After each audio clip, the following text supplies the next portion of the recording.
আসসালামু আলাইকুম বন্ধুরা, আশা করি আপনারা সকলেই ভালো আছেন। আর আপনারা শুনছেন ইসলামিক গল্পের আসর। জিনের এক বাচ্চা হুজুরের কাছে কোরআন পড়তে এসে কি ঘটেছিল সেই ঘটনাটি সম্পর্কে আজকে আপনাদের বলবো। আশা করি ঘটনাটি আপনাদের ভালো লাগবে ইনশাআল্লাহ।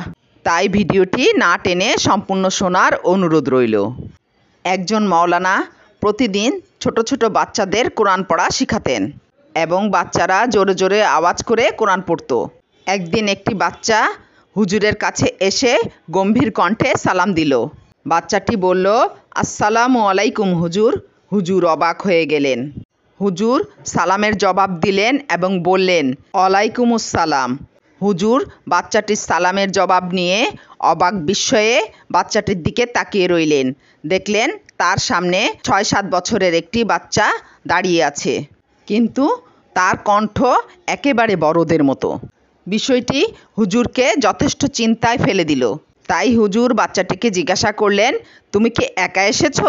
তোমার বাবা মা কোথায়? ছেলেটি হুজুরের এ প্রশ্নের জবাবে বলল, তার বাবা মা কেউ বেঁচে নেই। নদী ভাঙনের কবলে পড়ে সবাই মৃত্যুবরণ করেছে। হুজুর বললেন, তুমি কি কিছু বলতে চাও? হুজুরের এই প্রশ্নের জবাবে বালকটি বলল, হ্যাঁ মাওলানা সাহেব, আমি আপনার কাছে কোরআন শিখতে চাই এবং আপনার খিদমতে নিজেকে নিয়োজিত করতে চাই। বালকটির এ কথা শুনে হুজুর বললেন, চমৎকার, তুমি তো খুব সুন্দর করে গুছিয়ে শুদ্ধ উর্দুতে কথা বলো। এখানে তোমার মতো কেউ সুন্দর করে গুছিয়ে কথা বলতে পারে না। ছেলেটি কোনো রকম ভনিতা না করেই বলল, হ্যাঁ, আমি স্পষ্ট উর্দুতে কথা বলতে পারি। অতঃপর সে মাদ্রাসায় ভর্তি হয়ে গেল। এ বাচ্চাটি মাদ্রাসার সব ছেলেদের থেকে আলাদা ছিল। বালকটি মাঝে মাঝে এমন কিছু কাজ করত যাতে মাওলানা সাহেব বিস্মিত হতেন। মাওলানা সাহেবকে শিক্ষার্থীর পরিবারের লোকেরা খাবার দিত। একদিন তার খাবারে শুধু শাকসবজি ছিল, যা তার খেতে একদম ইচ্ছা করছিল না। তাই সে আক্ষেপ করে বলছিল, সবজি আমার হজম হয় না, একটু মাছ মাংস হলে খেতে ভালো লাগতো।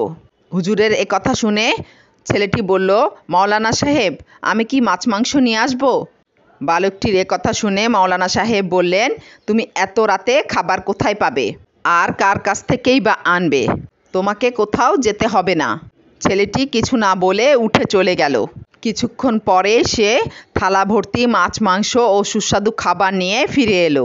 মাওলানা সাহেব এ দৃশ্য দেখে কিছু যেন বলতেও ভুলে গেলেন। এই ছোট বাচ্চাটিকে মাওলানা সাহেব খুব ভালোবেসে ফেললেন। আসলে মাওলানা সাহেব খুব ভালো লোক ছিলেন। ছেলেটিকে তিনি নিজের ছেলের মতো আদর করতেন। একদিন মাওলানা সাহেব এক বিয়ে বাড়ির দাওয়াত খেতে গেলেন এবং খাবার খাওয়ার দরুন তার বদহজম হলো এবং রাতে বিছানায় শুয়ে তিনি ছটফট করছিলেন। তার যখনই বদহজম হতো তখনই তিনি হিন ব্যবহার করতেন, কিন্তু সেদিন ঘরে হিন ছিল না। আস্তে আস্তে রাত গভীর হলো, তার অস্বস্তি বেড়েই চলল। তখন তিনি জোরে জোরে বললেন, কেউ কি আমার জন্য একটু হিন এনে দেবে? কিন্তু গভীর রাত হওয়ায় তার কোনো ছাত্র বাহিরে যেতে সাহস পেল না। তখন সেই বাচ্চা ছেলেটি বলল, হুজুর, আমি মিরাজউদ্দিন, আমি আপনার জন্য হিন নিয়ে আসছি। মাওলানা সাহেব বললেন, সামনে শেখ সাহেবের বাড়িতে হিন পাবে। ছেলেটি 5 মিনিটের মাথায় হিন নিয়ে এসে হাজির হলো। ছেলেটি বলল, হুজুর বাহিরে আসুন, আপনার জন্য হিন নিয়ে এসেছি। মাওলানা সাহেব বললেন, হিন কেন ভিতরে নিয়ে আসলে না? তখন হুজুর ছেলেটির সাথে বাহিরে গেলেন। দেখলেন কয়েক বস্তা হিন রাখা রয়েছে। মাওলানা সাহেবের এবার কিছুটা সন্দেহ হলো। মাওলানা সাহেব এবার ছেলেটিকে জিজ্ঞাসা করলেন, হে বালক, কে তুমি? কি তোমার আসল পরিচয়? আর কিভাবে 5 মিনিটে এত হিন জোগাড় করলে? তুমি কি জিন জাতির অন্তর্ভুক্ত কেউ? ছেলেটি তখন বলল, হ্যাঁ হুজুর, আমি একজন জিন। মাওলানা সাহেব এবার মাওলানা সাহেব রেগে গেলেন এবং বললেন, এতগুলো হিন তুমি কোথা থেকে তুলে নিয়ে এসেছো? তুমি কি জানো চুরি করা অত্যন্ত জঘন্যতম কাজ? তুমি নিশ্চয়ই কারো মজুত করা হিন নিয়ে এসেছো। ছেলেটি বলল, হুজুর, আমি ভেবেছিলাম যত বেশি হিন আপনার সামনে হাজির করব, আপনি তত বেশি খুশি হবেন। এবার মাওলানা সাহেব আরও বেশি রেগে গেলেন এবং বললেন, তুমি আমার সামনে থেকে চলে যাও আর হিন যথাস্থানে রেখে এসো, নয়তো আমি তোমাকে বোতলে বন্দি করব। তখন জিনের বাচ্চাটি কাঁদতে শুরু করলো এবং বলল, আমি যে ওস্তাদকে এত ভালোবাসি, আমি কি তার খেদমত করতে পারবো না? তখন মাওলানা সাহেব বললেন, আমি তোমাকে ক্ষমা করে দেব। আমার একটি শর্ত আছে, তা হলো তোমাকে তোমার জগতে ফিরে যেতে হবে। অতঃপর জিন ছেলেটি তার জগতে ফিরে গেল, আর কখনোই তাকে দেখা যায়নি।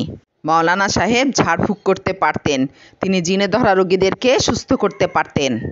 একবার তার ডাক পড়ল জিনে ধরা এক যুবতী মেয়েকে সুস্থ করার জন্য। তাই হুজুর মেয়েটির কাছে গেল এবং সূরা পড়ে ফু দিল। মেয়েটি সুস্থ হয়ে গেল। মেয়েটির মধ্যে থাকা জিন যাওয়ার আগে বলল, হুজুর, আমি সেই জিন মেরাজউদ্দিন। তখন মাওলানা সাহেব বললেন, তুমি তো ভারী বেয়াদব, তুমি আমার কথা অমান্য করেছ, মানুষের ক্ষতি করছো, এবার আমি তোমাকে অবশ্যই বন্দি করে রাখব। তখন মিরাজ বলল, হুজুর, আমি চলেই যাচ্ছিলাম, তখন হিন চুরি করার দায়ে এক হুজুর আমাকে বন্দি করে। আমি তাদের বারবার বলেছিলাম আমি অনুতপ্ত, আমি আল্লাহর কাছে তওবা করেছি, কিন্তু তারা আমার কথা শোনেনি, বোতলে বন্দি করে মাটির নিচে পুঁতে দেয়। সেটা চাষের জমি ছিল, আমি দীর্ঘদিন সেখানে বন্দি ছিলাম। এক সময় চাষকৃত ফসল উৎপাদিত হলে আমিও সেই ফসলের সাথে মুক্তি লাভ করি। আমি আপনার সাথে দেখা করার জন্যই এই কাজটি করেছি। আমাকে ক্ষমা করে দিন এবং আমাকে কোরআন শিক্ষার সুযোগ দান করুন। আমি কোরআনের হাফেজ হতে চাই। এবার মাওলানা সাহেব বললেন, তুমি তোমার জগতে ফিরে যাও এবং সেখানে থাকা শিক্ষকের কাছ থেকে কোরআন শিক্ষা করে নাও। এবার ছেলেটি বলল, হুজুর, যাওয়ার আগে আমি আপনার পায়ের ধুলো নিতে চাই। এবার হুজুর বললেন, তুমি আমাকে স্বাভাবিকভাবে সালাম দাও, তাতেই আমি খুশি হব, এসবের কোনো প্রয়োজন নেই। এরপর মিরাজ হুজুরকে সালাম জানিয়ে অশ্রুসিক্ত নয়নে নিজ জগতে ফিরে গেল। এরপর কখনো আর মিরাজকে দেখা যায়নি। তো বন্ধুরা, ঘটনাটা কেমন লাগলো তা কমেন্ট করে অবশ্যই জানাবেন। আর ভালো থাকবেন, সুস্থ থাকবেন। আসসালামু আলাইকুম।